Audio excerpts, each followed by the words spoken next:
Good morning बच्चों, कैसे हैं आप सब लोग। उम्मीद है आप सब लोग अच्छे से होंगे। मैं हूं अनिल विश्वकर्मा। बच्चों, आज की वीडियो में हम आपको प्रश्नावली 14.1 के सवालों को बताएंगे। तो चलिए शुरू करते हैं आज की वीडियो। तो देखिए, प्रश्नावली 14.1 का पहला सवाल हम बोर्ड पे लिख दिए हैं। देखिए, पहले सवाल में कहा जा रहा है निम्नलिखित कथनों को पूरा कीजिए। तो बच्चों, ये 5 कथन दिए गए हैं। इनमें जो खाली स्थान दिखाई दे रहे हैं, इन्हीं खाली स्थानों को भरना है, पूरा करना है। देखिए, ये सब खाली स्थान है, इन्हीं खाली स्थानों को भरना है, पूरा करना है। तो चलिए बच्चों, देखिए पहला क्या है। देखिए, पहले में लिखा है घटना ई की प्रायिकता प्लस घटना ई नहीं की प्रायिकता बराबर है। इसमें क्या भरना होगा। तो देखिए बच्चों, आपको बताया गया है कि किसी घटना की प्रायिकता, किसी घटना की प्रायिकता, ये पी मतलब बच्चों प्रायिकता, घटना, किसी घटना की प्रायिकता और घटना नहीं होने की प्रायिकता का जोड़ हमेशा 1 के बराबर होता है। किसी घटना की प्रायिकता और घटना नहीं होने की प्रायिकता का जोड़ किसके बराबर होता है, 1 के बराबर होता है। यही बच्चों यहाँ भी लिखा है, घटना की प्रायिकता और घटना नहीं होने की प्रायिकता का जोड़ किसके बराबर होगा, 1 के बराबर। यहाँ बच्चों 1 भरना है, यहाँ 1 भर दीजिए। और देखिए दूसरे में लिखा है उस घटना की प्रायिकता जो घटित नहीं हो सकती, उस घटना की प्रायिकता जो घटित नहीं हो सकती है, उसकी प्रायिकता बच्चों यहाँ भरना है। उस घटना की प्रायिकता यहाँ भरना है जो घटित नहीं हो सकती। तो बच्चों, वह घटना जो घटित नहीं हो सकती, ऐसी घटनाओं को असंभव घटना कहते हैं। ऐसी घटनाओं को क्या कहते हैं, असंभव घटना। वह घटना जो घटित नहीं हो सकती, ऐसी घटनाओं को असंभव घटना कहते हैं। और असंभव घटना की प्रायिकता 0 होती है। असंभव घटना की प्रायिकता 0 होती है। तो देखिए बच्चे, यहाँ लिखा है उस घटना की प्रायिकता जो घटित नहीं हो सकती, यानी कि असंभव घटना की प्रायिकता वहाँ भरना है। तो यहाँ असंभव घटना की प्रायिकता बच्चों 0 भरना है। और आगे लिखें ऐसी घटना कहलाती है। ऐसी घटना मतलब जो घटित नहीं हो सकती, वो घटना क्या कहलाती है, तो असंभव घटना कहलाती है। यहाँ असंभव भरना है, असंभव, असंभव घटना कहलाती है। देखिए तीसरे में उस घटना की प्रायिकता जिसका घटित होना निश्चित है। उस घटना की प्रायिकता जिसका घटित होना निश्चित है, यानी निश्चित घटना की प्रायिकता जो होती है वो यहाँ भर दीजिए। तो बच्चों, निश्चित घटना की प्रायिकता 1 होती है, 1 यहाँ भरिए। और आगे लिखा है ऐसी घटना कहलाती है। तो ऐसी घटना बच्चों निश्चित घटना कहलाती है, निश्चित, यहाँ निश्चित भरना है।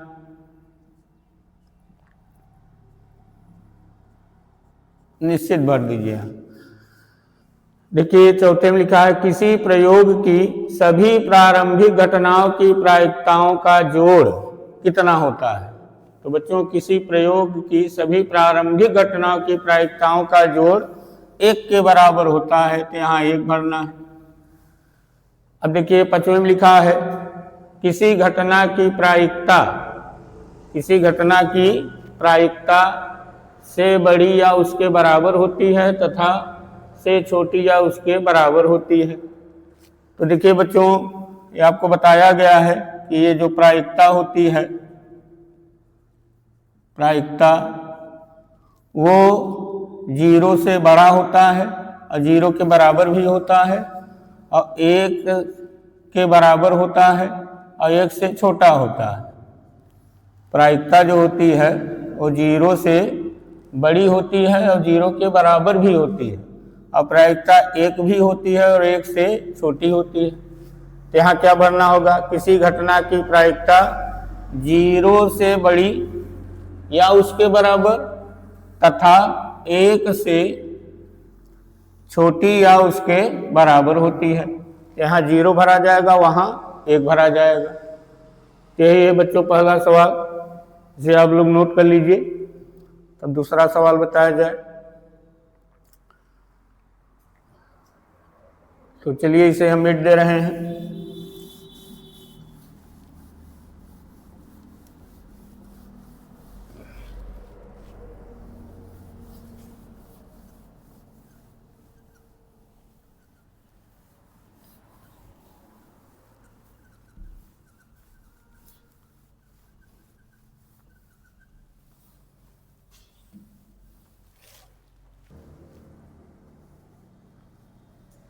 देखिए बच्चों, प्रश्नावली 14.1 का दूसरा सवाल बोर्ड पर लिखा हुआ है।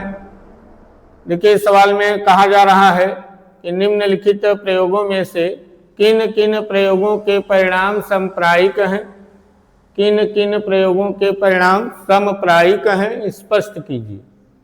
यहाँ बच्चों ये जो समप्रायिक शब्द लिखा है, इसका मतलब आपको समझ में आना चाहिए कि समप्रायिक का मतलब क्या होता है। तो देखिए बच्चों, समप्रायिक का मतलब होता है किसी घटना के घटित होने की संभावना अन्य घटना के घटित होने की संभावना के बराबर है। यानी बच्चों, घटनाओं के घटित होने की संभावना बराबर बराबर है, 50-50% संभावना रहे घटनाओं के घटित होने की। जैसे बच्चों, एक सिक्का उछालने पर जितनी संभावना हेड आने की रहती है उतनी संभावना टेल आने की रहती है। तो देखिए यहाँ हेड और टेल आने की संभावना बराबर बराबर रहती है ना, 50-50% संभावना रहती है हेड आने की और टेल आने की। इसी तरह से बच्चों, पेट में अगर बच्चा है तो जितनी संभावना रहती है लड़का होने की उतनी संभावना रहती है लड़की होने की। यहाँ भी देखिए 50-50% संभावना रहती है लड़का या लड़की होने की। तो बच्चों, अगर 50-50% की संभावना है घटनाओं के घटित होने की, बराबर बराबर की संभावना है घटनाओं के घटित होने की, तो ऐसे ही घटनाओं को आप क्या कहिए, समप्रायिक। तो यहाँ देखिए बच्चों 4 कथन दिए हुए हैं, इसे आप लोग ध्यान से पढ़िए और पढ़कर यही समझने का प्रयास कीजिए कि 50-50% की संभावना है कि नहीं। अगर आपको लग रहा है कि घटनाओं के घटित होने की संभावना 50-50% है, घटनाओं के घटित होने की संभावना बराबर बराबर है, तो आप समप्रायिक कहिए, अन्यथा वो समप्रायिक नहीं है। तो देखिए पहले में क्या लिखा है, लिखा है एक ड्राइवर कार चलाने का प्रयत्न करता है। एक ड्राइवर कार चलाने का प्रयत्न करता है, कार चलना प्रारंभ हो जाती है या कार चलना प्रारंभ नहीं होती है। तो देखिए बच्चों, एक घटना यहाँ लिखा है कार चलना प्रारंभ हो जाती है और दूसरी घटना है कार चलना प्रारंभ नहीं होती है। अब इन दोनों घटनाओं के घटित होने की संभावना अगर 50-50% है, बराबर बराबर की संभावना है दोनों घटनाओं के घटित होने की, तब तो समप्रायिक है, अन्यथा समप्रायिक नहीं होंगी। तो देखिए बच्चों, ये समप्रायिक नहीं है, समप्रायिक नहीं है। क्यों नहीं है? क्योंकि अधिकतर केस में कार चलना प्रारंभ हो जाएगी, अधिकतर केस में कार चलना प्रारंभ हो जाएगी। कार तभी चलना प्रारंभ नहीं होगी जब वो खराब हो। जैसे अगर आपके पास गाड़ी है तो आप देखते होंगे गाड़ी स्टार्ट किए चल दिए, गाड़ी स्टार्ट किए चल दिए, गाड़ी स्टार्ट किए चल दी, तो अधिकतर केस में गाड़ी चल ही रही है। कभी कभार ऐसा होता होगा कि गाड़ी खराब है तो नहीं चल रही। तो कहने का मतलब बच्चों, कार चलना प्रारंभ हो जाती है इसकी संभावना ज़्यादा है, कार चलना प्रारंभ हो जाती है इसकी संभावना ज़्यादा है, और कार चलना प्रारंभ नहीं होती है इसकी संभावना कम है। यानी चलने और न चलने की संभावना बराबर बराबर नहीं है, इसलिए बच्चों ये समप्रायिक नहीं है। तो पहला बच्चों हल में हम लोग लिखेंगे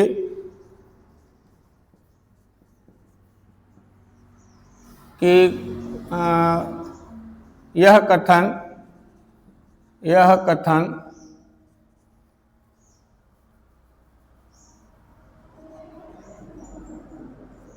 सांप्रदायिक नहीं है, यह कथन सांप्रदायिक नहीं है। चलिए दूसरा देखिए, देखिए दूसरे में लिखा है एक खिलाड़ी बास्केटबॉल को बास्केट में डालने का प्रयत्न करती है। एक खिलाड़ी बास्केटबॉल को बास्केट में डालने का प्रयत्न करती है, वह बास्केट में बॉल डाल पाती है या नहीं डाल पाती। यहाँ भी बच्चों दो घटनाएं हैं। एक घटना है वह बास्केट में बॉल डाल पाती है और दूसरी है वह बास्केट में बॉल नहीं डाल पाती है। तो क्या ये इन दोनों घटनाओं के घटित होने की संभावना बराबर बराबर है, यही आप पता कर लीजिए। तो देखिए बच्चों, ये दोनों घटनाएं जो हैं इनके घटने की संभावना बराबर बराबर नहीं है। क्यों? क्योंकि अगर खिलाड़ी बहुत अच्छा है, अगर खिलाड़ी बहुत ही अच्छा है तो अधिकतर क्या करेगा, बास्केट में बॉल डाल ही लेगा। अधिकतर क्या करेगा, बास्केट में बॉल डाल ही लेगा। खिलाड़ी अगर बहुत अच्छा नहीं है तभी वह डाल नहीं पाएगा। तो जितनी संभावना है बास्केट में बॉल डाल पाने की ना, जितनी संभावना है बास्केट में बॉल डाल पाने की, उतनी संभावना ये नहीं है कि बास्केट में बॉल नहीं डाल पाएगा। यानी बच्चों कहने का मतलब यहाँ बराबर बराबर की संभावना नहीं है, तो इसका मतलब ये भी सांप्रदायिक नहीं है। तो लिख दीजिए कि यह कथन सांप्रदायिक नहीं है। तो चलिए बच्चों तीसरा देखिए। तो देखिए तीसरे में लिखा है एक सत्य असत्य प्रश्न का अनुमान लगाया जाता है। एक सत्य असत्य प्रश्न का अनुमान लगाया जाता है, उत्तर सही है या गलत होगा। तो देखिए बच्चों ये सांप्रदायिक है कि नहीं। देखिए बच्चों, अगर उत्तर सही है तो वह गलत नहीं हो सकता, और अगर उत्तर गलत है तो सही नहीं हो सकता। मतलब यहाँ बराबर बराबर की संभावना है। 50% संभावना है उत्तर सही होने की, 50% संभावना है उत्तर गलत होने की। अगर उत्तर सही है तो गलत नहीं हो सकता, अगर उत्तर गलत है तो सही नहीं हो सकता। तो मतलब यहाँ 50-50% की संभावना है। तो बच्चों ये सांप्रदायिक है। लिखेंगे यह कथन सांप्रदायिक है, यह कथन सांप्रदायिक है। चौथा देखिए, चौथे में लिखा है एक बच्चे का जन्म होना, वह लड़का है या लड़की है। तो देखिए अभी इसके बारे में बता रहे थे कि जितनी संभावना है लड़का होने की उतनी संभावना रहती है लड़की होने की। यानी यहाँ 50-50% की संभावना है, बराबर बराबर की संभावना है। इसका मतलब ये भी कथन क्या है, सांप्रदायिक। तो ये लिख दीजिए कि यह कथन सांप्रदायिक है।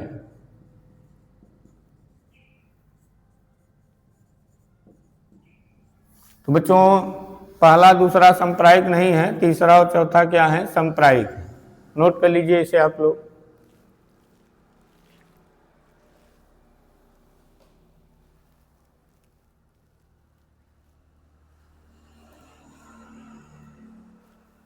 चलिए इसे हम मीट दे रहे हैं। अब तीसरा सवाल देखिए।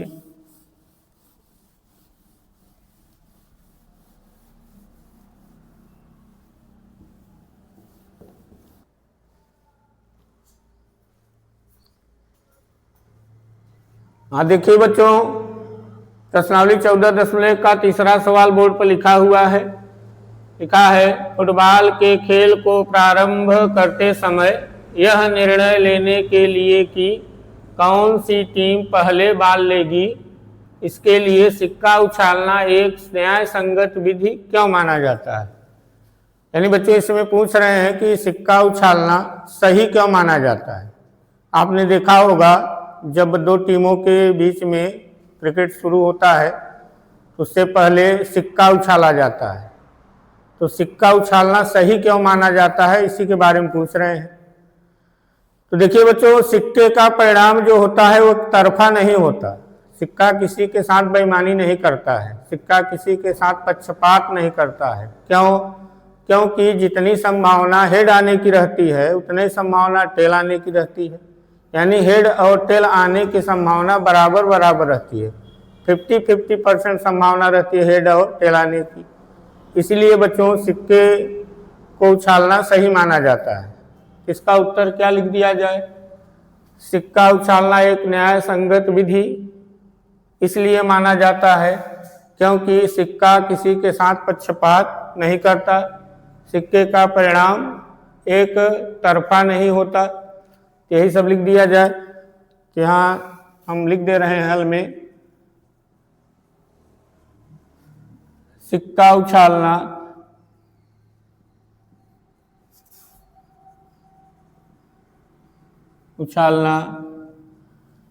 एक न्याय संगत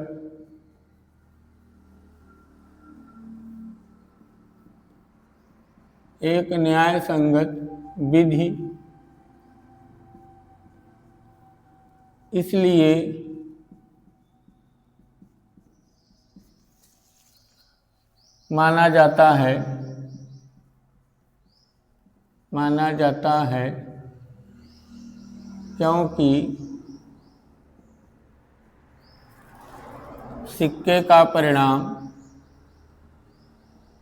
का परिणाम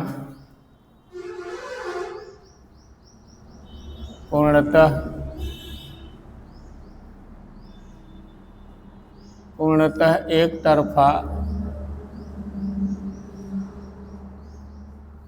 नहीं होता, अर्थात सिक्का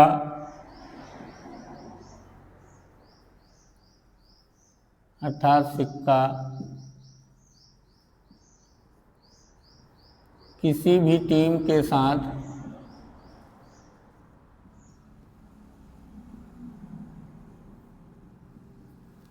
पक्षपात नहीं करता। पक्षपात मतलब बच्चों बेईमानी नहीं करता,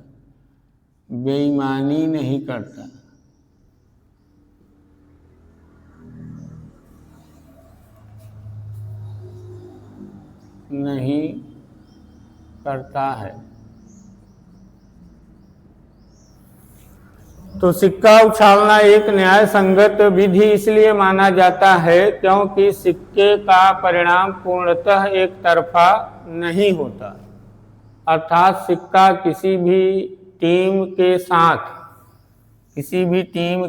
यहाँ बच्चों साथ लिख दीजिएगा, सिक्का किसी भी टीम के साथ बेईमानी नहीं करता, पक्षपात नहीं करता है। चलिए बच्चों, अब चौथा सवाल देखिए क्या है। देखिए चौथे सवाल में लिखा है, निम्नलिखित में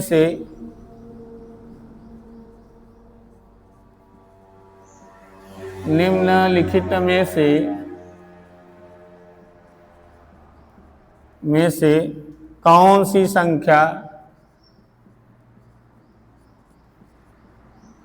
सी संख्या किसी घटना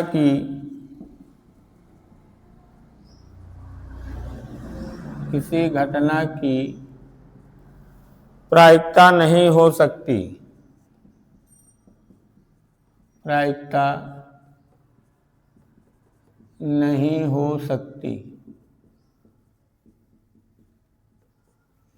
तो देखिए इसमें ऑप्शन दिए गए हैं। ए में 2/3, बी में है -1.5, सी में है 15% और डी में है 0.7। देखिए इसमें लिखा है निम्नलिखित में से, मतलब इन चारों में से कौन सी संख्या, इन चारों संख्याओं में से कौन सी संख्या किसी घटना की प्रायिकता नहीं हो सकती है। तो देखिए बच्चों, आपको इसके पहले बताए थे हम कि किसी भी घटना की प्रायिकता भिन्न में हो सकती है, दशमलव में हो सकती है, प्रतिशत में हो सकती है, लेकिन ऋणात्मक नहीं हो सकती है। ठीक, तो यहाँ बच्चों ये भी सही होगा, क्योंकि ये देखिए ऋण में दिया गया है, ऋणात्मक है, तो किसी भी घटना की प्रायिकता यही ऋणात्मक नहीं हो सकती है, यानी बी सही है बच्चों। ये हो सकता है, देखिए भिन्न है, अंश बटे हर है, ये हो सकता है, प्रतिशत में उत्तर है, ये भी हो सकता है, दशमलव में है, ये भी हो सकता है। ये बच्चों दशमलव में है लेकिन साथ साथ ऋणात्मक भी है ना, इसीलिए ये गलत है। तो किसी भी घटना की प्रायिकता इन चारों में से यही नहीं हो सकती, ऋणात्मक वाला। तो यहाँ हल में लिख दिया जाए,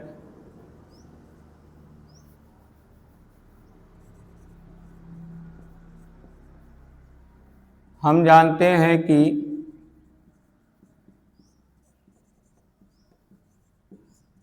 किसी भी घटना की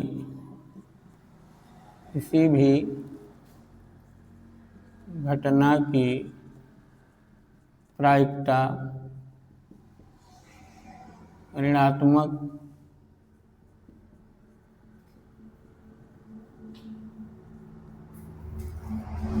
नहीं होती है,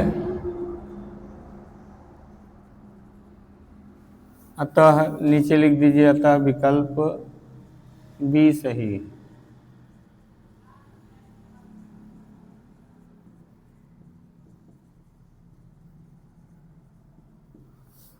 चलिए बच्चों, पांचवा देखिए क्या है। देखिए पांचवें में लिखा है, यदि PE बराबर 0.05 है तो E नहीं की प्रायिकता क्या है। ई नहीं की प्रायिकता क्या है। तो बच्चों ई का मतलब होता है इवेंट मतलब घटना, यानी घटना की प्रायिकता 0.05 है, तो घटना नहीं होने की प्रायिकता क्या है। तो हल में बच्चों हम लोग लिखेंगे, दिया है PE मतलब घटना की प्रायिकता बराबर 0.05 और ई नहीं मतलब घटना नहीं होने की प्रायिकता पूछ रहे हैं। तो यहाँ लिखेंगे P कोष्ठक में ई नहीं की प्रायिकता ज्ञात करना। तो देखिए बच्चों, हम लोग एक सूत्र जानते हैं इसका, हम जानते हैं कि घटना की प्रायिकता और घटना नहीं होने की प्रायिकता का जोड़ 1 के बराबर होता है। देखिए PE यानी घटना की प्रायिकता प्लस PE नहीं यानी घटना नहीं होने की प्रायिकता, घटना की प्रायिकता घटना नहीं होने की प्रायिकता का जोड़ किसके बराबर होता है, 1 के बराबर होता है। ठीक, अब हमें इसका मान दिया गया है। देखिए P का मान कितना दिया गया है, 0.05, तो इसका मान यहाँ रख दीजिए 0.05 और प्लस PE नहीं बराबर में 1। अब हमें इसका उत्तर चाहिए, तो 0.05 को पक्षांतर करके 1 के पास ले जाएं, तो हो जाएगा PE नहीं बराबर 1 माइनस 0.05। अब बच्चों इसे घटा दीजिए, 1 रुपये में से 5 पैसे निकाल दीजिए, 1 रुपये में से 5 पैसे निकालिए तो कितना बचेगा, 95 पैसे बचेगा। यही है बच्चों घटना नहीं होने की प्रायिकता 0.05।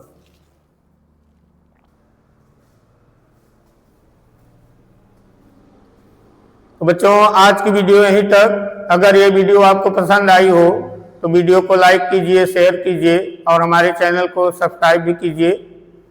नमस्कार।